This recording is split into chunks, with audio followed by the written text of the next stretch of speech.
Salamu za mkuu ya majeshi. Heshima.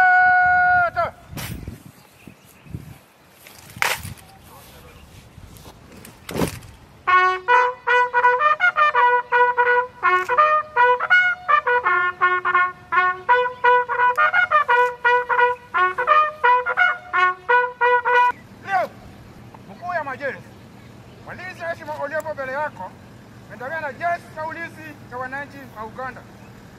Tuko kwa 4 Infantry Division. Wako afisa moja na askari 24. Yapanga kwa mistari miwili tayari kukakuja kwako mkuu ya majeshi.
Nimekuja kuwatembelea kwa siku chache kwa sababu nilikuwa nimechukua muda bila kufika hapa, bila kufika kwa podi. Lakini nyinyi askari wapya, si ndio?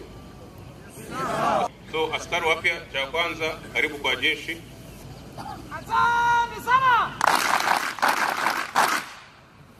Mmechagua line mzuri ya kusaidia nchi ya kwenyu. So tunawapongeza na tunawakaribisha. Cha pili, kazi yangu kwa siku hizi chache ni kuwatembelea namna nilikuwa nimesema, kuona hali ya kwenyu. Tumetoka kwa mkutano na viongozi wa kwenyu, wamenijulisha namna hali ya kwenyu iko. Ya tatu ni kuna kazi ambayo tunaenda kuingia, viongozi wenu watawafafanulia zaidi. Nidhamu mnajua maana yake? Nidhamu ni nini? Nini? Pande inaitwa discipline. Discipline ya kwetu ya kawaida ya jeshi. Tutakamata watu vizuri. Tunakamata watu na nguvu. Tutatumia siasa ya kwetu. Siasa ya kwetu ambayo inasema lazima tukue nini? Tukue jeshi ya nini? Jeshi ya wananchi. Jeshi ya wananchi. So hakuna kutumia nguvu.